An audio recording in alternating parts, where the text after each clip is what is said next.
அனைவருக்கும் வணக்கம். நான் உங்கள் மோசஸ், உலகில் ஜோதிட வாஸ்து கன்சல்டன்ட், சென்னையிலிருந்து. இப்போ பார்த்தீங்கன்னா இந்த மாதம் பார்த்தீங்கன்னா நம்ம அந்த ஐப்பசி மாத பலன்களை தான் பார்க்க போகிறோம். அதுக்கு முன்னாடி இந்த ஐப்பசி மாதம் பார்த்தீங்கன்னு வச்சுக்கிங்களேன், பொதுவாக என்னென்னாக்கா இந்த ஐப்பசி மாதம் பார்த்தீங்கன்னா நிறைய விழாக்கள் உள்ள மாதம். ஏன்னா இந்த மாதத்தில் தான் பார்த்தீங்கன்னா தீபாவளி, பசங்களுக்கெல்லாம் ஒரே கொண்டாட்டம், எப்போ பட்டாசு வாங்கி தருவாங்கன்னு சொல்லிட்டு. ஏன்னா இந்த மாதம் நிறைய பலகாரங்கள் எல்லாம் செய்வாங்க, நிறைய ஸ்வீட்ஸு, நிறைய இனிப்பு பலகாரங்கள் இந்த மாதத்தில் நிறைய இருக்கும். அதே போல் நல்லா பார்த்தீங்கன்னா நல்ல அந்த முறுக்கு, அதிரசம், ஒட்டவடைன்னு சொல்லிட்டு அப்படியே இந்த வறுத்த உணவுகளை அதிகமாக நம்ம எடுத்துப்போம். மேலும் பார்த்தீங்கன்னா குடும்பத்தில் எல்லாருக்கிட்ட ஒரு மகிழ்ச்சி வந்து இந்த காலத்தில் ரொம்ப அதிகமாக இருக்கும். குடும்பத்தில் பார்த்தீங்கன்னா மகிழ்ச்சி இருக்குது. ஏன்னா தீபாவளிக்கு போனஸ் கொடுப்பாங்க, நிறைய பேர் பண்டு போட்டிருப்பாங்க. இது எல்லாமே இந்த மாதத்தை வந்து சிறப்பிக்கக்கூட ஒவ்வொரு காரணம் இருக்குது. அதே போல் தான் பார்த்தீங்கன்னா இந்த ஐப்பசி மாதம் பார்த்தீங்கன்னா நிறைய கிரக மாற்றங்களும் இருக்குது. ஏன்னா இந்த குரு பகவான் பார்த்தீங்கன்னு வச்சுக்கோங்க, அதிசாரமாக கடகத்தில் வர்றார், ஐப்பசி மாத தொடக்கத்திலே வந்துடுறார். மேலும் பார்த்தீங்கன்னா புதன் பகவான் பார்த்தீங்கன்னு வச்சுக்கோங்க, இந்த ஐப்பசி மாதத்தில் பார்த்தீங்கன்னா விருட்சகத்துக்கு போகிறார், துலாத்துலேருந்து விருட்சகத்துக்கு போகிறார். மேலும் செவ்வாய் பகவானும் பார்த்தீங்கன்னா இந்த மாதம் துலா ராசியிலேருந்து விருட்சகத்தில் போய் ஆட்சியாக உட்கார போகிறார். மேலும் பார்த்தீங்கன்னு வச்சுக்கோங்க, சுக்கிர பகவானோட பயிற்சியும் இருக்குது. ஏன்னா சுக்கிர பகவான் பார்த்தீங்கன்னா நவம்பர் 2ஆம் தேதி பார்த்தீங்கன்னா கன்னியிலேருந்து துலாத்துக்கு வர்றாரு ஆட்சியாக. ஸோ மேலும் பார்த்தீங்கன்னா சூரிய பகவான் பார்த்தீங்கன்னா ஐப்பசி மாதம் எப்போதும் துலா ராசியில் இருப்பார். ஏன்னா துலா ராசியில் பார்த்தீங்கன்னா சூரிய பகவான் நீசம்.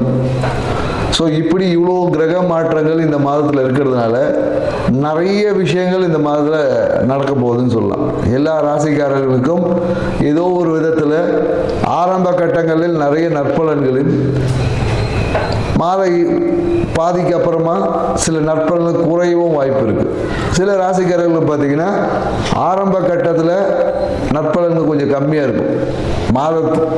ஒரு மாத நடுவில் அப்புறமா பார்த்தீங்கன்னு வச்சுக்கோங்க, பாதிக்கு மேலே பார்த்தீங்கன்னா நற்பலன்கள் அதிகமாக கிடைக்கக்கூடிய வாய்ப்புகள் எல்லாமே இருக்குது. பொதுவாக இந்த தீபாவளிக்கு பார்த்தீங்கன்னா நம்ம யம தீபம் ஏற்றுவோம். ஏன் இந்த யம தீபம் ஏற்றணும் அப்படின்றதுக்கெல்லாம் நிறைய விளக்கங்கள் இருக்குது. ஏன்னா யம தீபம் ஏற்றி இந்த மாதிரிலாம் பார்த்தீங்கன்னா காலையில் தீபாவளிக்கு காலையில் சுட சுட மட்டன் சாப்பிட்றது, நல்லா காலையில் கறி சாப்பிட்றது, மேலும் கங்காஸ்தானங்கள் காலையில் விடிய காலையில் கங்காஸ்தானம் செய்வோம். ஸோ இந்த மாதிரி நிறைய நிகழ்வு எல்லாமே இந்த மாதத்தில் இருக்கும். இந்த மாதத்து இதெல்லாம் ஏன் செய்யணும் அப்படின்ற ஒரு இருக்குது. ஏன்னா இதுக்கு ஆன்மீகத்தில் நிறைய விஷயங்கள் சொல்லியிருப்பாங்க. ஏன்னா நரகாசுரனை வதம் பண்ணதுனால நம்ம அதை கொண்டாடுறோம் அப்படின்னு சொல்கிறாங்க. இங்கே நரகம் என்னாவே என்ன சொல்லுவோம்னா, நம்ம இருட்டு, குளிர்ச்சி, இது ரெண்டு தான் நரகம். ஏன்னா இருட்டில் தான் பார்த்தீங்கன்னா பயம் இருக்கும். ஏன்னா நரகத்தில் பயம் இருக்கும் இல்லையா, சொல்லியிருப்பாங்க எண்ணெய் கட்டத்தில் போட்டு வறுப்பாங்கன்னு சொல்லி, அந்த பயம். அதே போல் குளிர்ச்சியில் பார்த்தீங்கன்னு வச்சுக்க, நமக்கு உடம்பு நடுங்கி நம்மளுடைய ஒரு ரொம்ப சோம்பலாக இருக்கும். ஏன்னா இந்த ஐப்பசி மாதத்துக்கு அப்புறம் பார்த்தீங்கன்னா இருட்டோட தன்மை அதிகமாக இருக்கும், பகலோட தன்மைகள் குறையும். வெப்பத்தோட தன்மையில் காற்றுலேயே பார்த்தீங்கன்னா ஒரு சில்லு காற்றடிக்கும். காற்றுல பார்த்தீங்கன்னா குளிர்ச்சி, ஈரப்பதம் அதிகமாக இருக்கும். ஸோ அப்போ இந்த விஷயங்களை, ஏன்னா இது எல்லாமே பருவகால மாற்றம், பருவகால மாற்றங்களுக்கு ஏற்றாப்படி நம்மளுடைய வாழ்க்கை முறையில் சில மாற்றங்களை செய்து கொண்டால் நம்ம வாழ்க்கை சிறப்பாக இருக்கும். அப்படின்றதுனால தான் சில நிகழ்வுகளை அந்த பருவகால மாற்றத்தின் தொடக்கத்தில் நம்ம செய்வோம். ஏன்னா நம்ம தீபாவளி அன்றைக்கி கங்காஸ்தானம் குளிச்சிடுவோம், அதோட கிடையாது. கங்காஸ்தானம்லாம் அதுக்கப்புறம் பார்த்தீங்கன்னா நைட்டு எல்லாம் 10 மணிக்கு 11 மணிக்கு சில பேர் சாயந்தரம் தான் குளிக்கிறாங்க. ஸோ அப்போ என்ன, இந்த காலகட்டத்தில் கங்காஸ்தானம் என்பதுக்கு குளிக்கணும், சுடுதண்ணியில் குளிக்கணும். ஏன்னா கங்காஸ்தானம்னாவே சுடுதண்ணியில் குளிக்கிறது தான். ஏன்னா அதுக்கு பின்னாடி பெரிய உடனே கங்காஸ்தானம்னா அப்படியே அதுக்கெல்லாம் கேட்காதுங்க. ஏன்னா அதுக்கு பின்னாடி மிகப்பெரிய மருத்துவ விஷயங்கள்லாம் இருக்குது, நிறைய இருக்குது. ஏன்னா இந்த காலகட்டம் குளிர்காலம், இந்த காலத்தில் போயிட்டு நான் வந்து குளிர்ந்த தண்ணியில் தான் குளிப்பேன்னா நிறைய வாதம் சார்ந்த விஷயங்கள் வந்துடும். ஸோ அதனால் மிதமான சூடுள்ள தண்ணியை குளிக்கணும் அப்படின்ற ஒரு அறிவியல் விஷயத்தையும் புரிஞ்சுக்கணும். மேலும் இந்த காலகட்டத்தில் என்னென்னாக்கா வறண்ட உணவுகள், அதாவது இந்த காலத்தில் போயிட்டு நான் பழம் சாப்பிட்டாலும் சளி பிடிச்சிடும். ஃப்ரூட்ஸ்லாம் அதிகமாக இந்த காலகட்டம் எடுக்கக்கூடாது. வறண்ட உணவுகள், ஆயில் ஐட்டமாக எடுக்கணும். ஏன்னா கொழுப்புத்தன்மை நம்ம உடம்புல இருந்தால் தான் குளிரை எதிர்கொள்ளக்கூடிய ஆற்றல் நமக்கு கிடைக்கும். அப்படின்றதுனால தான் வறண்ட அந்த மட்டன் சாப்பிட்றது, வறண்ட முறுக்கு அதிரசம் இனிப்பு உணவுகளை சேர்த்துக்கொள்ளும் போது நம்மளுடைய உயிர் தன்மை நல்லா இருக்கும் அப்படி. ஏன்னா ஆன்மீகம் சார்ந்த விஷயத்தில் நிறைய விளக்கங்கள் நிறைய பேர் கொடுத்துருப்பாங்க. ஸோ நம்ம இது வாழ்வியல் சார்ந்த விஷயத்தில் ஒரு சிறிய விளக்கத்தை நம்ம புரிஞ்சுக்கணும். எதுக்கு இந்த காலகட்டத்தில் பொங்கல் அப்போ ஏன் பொங்கல் தான் செய்கிறோம் இல்லையா, அப்போ ஏன் அதிரசம் முறுக்கெல்லாம் செய்கிறதில்லை நம்ம. ஸோ பருவ காலங்களுக்கு ஏற்ற மாதிரி நம்மளுடைய உணவு பழக்க வழக்கம் இதை தான் பாரம்பரியம் சொல்லுது. ஏன்னா நம்ம இன்னைக்கு பாரம்பரிய விஷயங்களில் நிறைய மறந்துட்டோம். தீபாவளி வந்தால் ஒரு சினிமா பார்க்குறதோட முடிஞ்சு போச்சு. போய் புது படம் பார்த்துட்டு 4 பட்டாசு வெடிச்சுட்டு கவர்மெண்ட் கவுந்தடிச்சு படுத்துக்க வேண்டியதாக இருக்குது. ஸோ இது வாழ்க்கையில் நம்ம முன்னோர்கள் நமக்கு கொடுத்த வரக்கூடிய காலங்களில் எதிர்கொள்ளக்கூடிய ஆற்றல் நம்ம ப்ரிப்பரேஷன். ஏன்னா மார்கழி மாதம் குளிர் தாங்க முடியாது. அதுக்கான ப்ரிப்பரேஷனை முன்னாடியிலேருந்து இந்த காலகட்டத்தில் நம்ம தொடங்கும். ஏன்னா அடுத்தது கார்த்திகை மாதம். அப்போ பார்த்தீங்கன்னா கார்த்திகை தீபம் ஏற்றுவோம். ஸோ வெளிச்சத்தை வெப்பத்தை அதிகம் பண்ணுவோம். ஸோ இந்த மாதிரியான நிகழ்வு எல்லாமே இருக்குது என்ற ஒரு புரிதலோட இந்த ஐப்பசி மாத ராசி பலன்கள் ஒவ்வொரு ராசிக்கும் என்ன மாதிரி இருக்குது என்றதை நம்ம பார்க்க போகிறோம். வாங்க வீடியோக்குள்ள போகலாம். துலா ராசி. ஏன்னா துலா ராசிக்காரங்களை பார்த்தீங்கன்னா இந்த காலகட்டத்தில் நிறைய சுப நிகழ்வுகள் எல்லாமே வாழ்க்கையில் சிறப்பாக இருந்திருக்கும். கடந்த மாதம்லாம் பார்த்தீங்கன்னா நிறைய ஃபங்க்ஷன்ஸ்லாம் அட்டன் பண்ணியிருப்பாங்க. ஒரே கல்யாணம் காது குத்து அப்படின்ற மாதிரி நிறைய சுப நிகழ்வுகளில் பங்கேற்றிருப்பாங்க. ஸோ அந்த மாதிரி இருந்து இப்போ பார்த்தீங்கன்னு வச்சுக்கோங்க, நிறைய சுப நிகழ்ச்சிக்காக வெளியூர் பயணங்கள் எல்லாமே போவதற்கான வாய்ப்புகள் இருக்குது.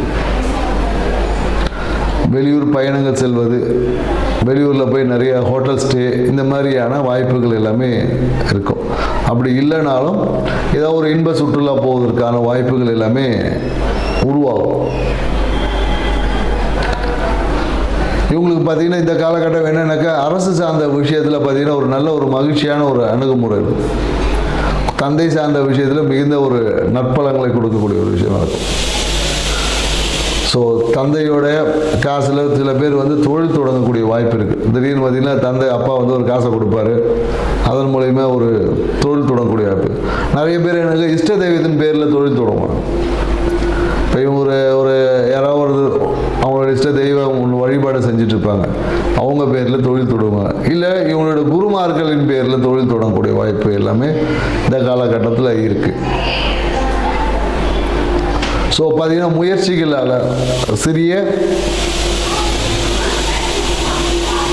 எடுத்த முயற்சிகள் எல்லாமே ஒரு தடை ஏற்பட்டு சரியாகும். எடுத்தோடனே ஃபஸ்ட் அட்டம்ப்ட்லாம் சரியாகாது, ஒரு தடைக்கு அப்புறமா சரியாகக்கூடிய வாய்ப்புகள் இருக்குது. அதே போல் என்னென்னாக்கா தொழில் சார்ந்த விஷயத்தில் ஒரு சிறிய கடன் என்பது ஏற்படும். சில பேர் கடன் வாங்கி கூட தொழில் செய்ய வாய்ப்புகள் கண்டிப்பாக இருக்கும். அதே போல் என்னென்னாக்கா இந்த காலத்தில் மாமியார் சார்ந்த உறவு அந்த அளவுக்கு மகிழ்ச்சியை கொடுக்காது. மாமியார் சார்ந்த உறவின் மூலமாக ஒரு அழுத்தமான போக்கு ஏற்படலாம். சரிங்களா? குறிப்பாக என்னென்னாக்கா மாமியார்கிட்ட ஏதாவது பண உதவி கேட்டாங்கன்னா அவங்களுக்கு கொடுத்துருங்க. சின்னதாக ஒரு பொருளாதார உதவி கொடுத்துருங்க. ஏன்னா பணம் நீங்கள் கொடுக்கலன்னு வச்சுங்களேன், அது சார்ந்த விஷயமா ரொம்ப பிரச்சனை அழுத்தம் வரும். நிறைய பார்த்தீங்கன்னா இந்த காலகட்டத்தில் முட்டி வலி வரும். முட்டியில் பார்த்தீங்கன்னா வீக்கம் இல்லை நீர் கட்டுறது, இந்த மாதிரியான உபாதைகள் எல்லாமே வருவதற்கான வாய்ப்புகள் இருக்குது. மேலும் என்னென்னாக்கா சாப்பிடக்கூடிய பொருளை கொஞ்சம் சரியாக சாப்பிடும். அதிகமான காரமான உணவுகள் இந்த காலத்தில் சாப்பிட்டு அதனாலேயும் பிரச்சனைகள் வருவதற்கு வாய்ப்பு இருக்குது. ஸோ அதனால் இந்த காலகட்டத்தில் காரமான உணவுகளை கம்மி பண்ணிக்கணும். ஏன்னா இவங்களுக்கு எப்போதும் பார்த்திங்கன்னா காரமான ரொம்ப ருசியான உணவுகளை சாப்பிட்டு அதனாலே நிறைய பேருக்கு பிரச்சனை வரும். ஏன்னா பெரும்பாலும் பார்த்திங்கன்னா இந்த துளாராசிக்காரங்களுக்கு பார்த்திங்கன்னா நிறைய பைல்ஸ் பிரச்சனை வரும். நிறைய பேருக்கு பைல்ஸ் ஆப்ரேஷன்லாம் செய்வாங்க. துளாராசிக்காரங்க துலா லக்கணக்காரங்க பார்த்திங்கன்னா இந்த பைல்ஸ் ஆப்ரேஷன் நிறைய பேருக்கு செய்வாங்க. அந்த பைல்ஸ் ஆப்ரேஷன் பேர் நிறைய பேர் பார்த்திங்கன்னா இந்த ராசிக்குள்ளே இருக்கிறாங்க. ஏன்னா இவங்களுக்கு நல்ல காரசாரமாக நல்ல டேஸ்டி ஃபுட்டை சாப்பிட்றது, கணக்கு இல்லாமல் சாப்பிட்றது, அதுக்கப்புறம் பார்த்திங்கன்னா அதுவே இவங்களுக்கு ஒரு வியாதியாகவோ அழுத்தமாக வரலாம். குறிப்பாக துளாராசிக்காரர் இந்த காலங்களில் பெண்கள் விஷயத்தில் கொஞ்சம் கவனமாக இருக்கணும்னு சொல்லுவோம்.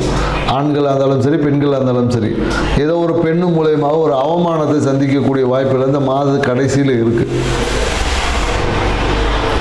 இந்த காலம் நிறைய பேர் என்ன பண்ண அந்த வெள்ளி பொருட்களை வாங்குவாங்க. வெள்ளி பொருட்களை வாங்கும் போது பார்த்தீங்கன்னா குடும்பத்தில் மிகப்பெரிய அடிதடி ஃபைட்லாம் நடக்க போகுது. ஸோ அதனால் இந்த காலகட்டத்தில் எந்த ஒரு வெள்ளி பொருட்களையும் வாங்காதீங்க. ஏன்னா தீபாவளி வருதுனால பார்த்தீங்கன்னா மகாலட்சுமி தங்கத்தை வாங்கிறதுக்கு பதிலாக காசில் வெளியில் வாங்கிட்டு வருவாங்க. வாங்கிட்டு வந்து வீட்டில் பூஜை அறையில் வச்சது தான் சரி. உங்கள் கதை முடிஞ்சுது. அன்றைக்கி கணவன் மனைவி உறவு அன்றைக்கி அடித்தடி ஃபைட்டில் இருக்கும்.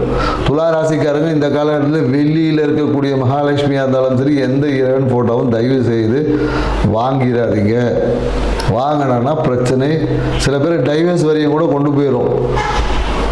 சில பேருக்கு என்னென்னாக்கா விபத்து கூட சந்திக்க வாய்ப்பு. புரியுதுங்களா? ஸோ பெண்கள் விஷயத்துலையும் சரி, வெள்ளி சார்ந்த பொருட்கள் சார்ந்த விஷயத்துலையும் சரி, கொஞ்சம் ரொம்ப விழிப்புணர்வாக இருக்கணும். வாங்கி வச்சுட்டு அதுக்கப்புறமா புலம்பிட்டு இருக்கிறதுனால ஒரு பிரயோஜனமும் இல்லை. முன்னாடியே உங்களுக்கு ஒரு இண்டிகேட் பண்ணிடுறோம். ஏன்னா ஜோதிட பலனை என்னக்கா உங்களுக்கு வரக்கூடிய நிகழ்வுகளை ஒரு ஓரல் ஹைலைட் மாதிரி பண்ணி சொல்லி காமிக்கும்.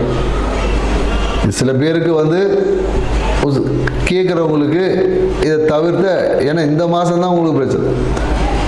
குறிப்பாக என்னென்னாக்கா வெள்ளி பொருட்களை வந்து துளாராசிக்காரங்க பூஜை அறையில் வச்சுருந்தாவே பிரச்சனை இருக்குது. வெள்ளி விளக்கு ஏற்றிக்கினே உட்காந்துருப்பாங்க. அது என்ன பண்ணுன்னா கணவன் மனைவி சேரையே கூடாது. நீங்கள் துளாராசிக்காரங்களாக இருந்தால் உங்கள் வீட்டில் வெள்ளி விளக்கு பூஜை அறையில் ஏற்றுனீங்கன்னா உங்களுக்கு கணவன் மனைவி உறவு என்பது இருக்காது. வேணால் நீங்கள் செக் பண்ணி பாருங்கள். நம்ம நிறைய பேருக்கு இதை சொல்லியிருக்கிறோம். ஏன்னா இந்த காலகட்டத்தில் வெள்ளி நீங்கள் வாங்கலாம் கூட யாராவது கொண்டு வந்து கொடுத்துட்டு போயிடுவோம். ஸோ வெள்ளி பொருட்களை வாங்கி நீங்கள் என்ன பண்ணுறேன்னா பீரோவில் வச்சுருக்கோம். பீரோவில் வச்சா பணம் சேரும். பூஜை அறையில் வச்சுன்னா கணவன் மணி சேர முடியாது. சரிங்களா? ஸோ மிகுந்த கவனம் தேவை. ஏன்னா இதில் ஜோதி நம்மளை சுற்றி நாம் நினைக்கிறேன் எல்லா விஷயத்தையும் நாம் தான் செய்கிறோன்ட்டு, அதெல்லாம் ஒன்றும் கிடையாது. நமக்குள்ள வெளியில் இருக்க காரணிகளால் நம்ம தூண்டப்படுகிறோம். அது கிரகமாக இருக்கலாம், சூழ்நிலைகளாக இருக்கலாம், உறவுகளாக இருக்கலாம். இந்த உறவுகள் எல்லாமே ஏதோ ஒரு விஷயத்தை நமக்கு தூண்டிக்கொண்டே இருக்கும். அதை தான் நம்ம செயல்படுத்துகிறோம். நாமெல்லாம் இங்கே ஒன்றும் சொல்லுவாங்க, நம்ம பிடுங்குறது எல்லாமே தேவையில்லாத ஆணியாக தான் இருக்கும்.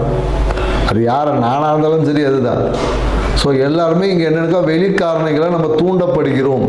அந்த தூண்டுதலின் பிரகாரம் தான் நம்மளோட செயல்பாடுகள் இருக்கின்றன என்ற புரிதலை வச்சுக்கணும். எல்லாமே நாம் செய்கிறோம், நாம தான்ட்டு அந்த வெளிக்காரணி தூண்டுதல் இல்லாமல் அந்த தூண்டுதலை உள்காரணியான நம்ம இறைவனை தூண்டி செய்யக்கூடிய, இறைவன் தூண்டுதல் பேர் செய்யக்கூடிய விஷயங்கள் எல்லாமே நமக்கு மகிழ்ச்சியும் லாபத்தையும் சக்ஸஸை கொடுக்கும். இந்த வெளிக்காரணிகளை கொண்டு நம்ம தூண்டக்கூடிய பாதி விஷயங்கள் நமக்கு வந்து சொல்லுவாங்களே புடுங்குனெல்லாம் தேவையில்லாத ஆணியாக தான் இருக்கும். சில விஷயங்கள் நமக்கு மகிழ்ச்சியை கொடுத்தாலும் பல விஷயங்கள் நமக்கு மகிழ்ச்சியை கொடுப்பது இல்லை என்ற புரிதலை நீங்கள் வச்சுக்கோங்க. இந்த புரிதலோட உங்கள் இந்த தீபாவளியை கொண்டாடி பாருங்கள். வாழ்க்கை ரொம்ப சிறப்பாக இருக்கும். அனைவருக்கும் தீபாவளி திருநாள் நல்வாழ்த்துக்கள். நன்றி, வணக்கம்.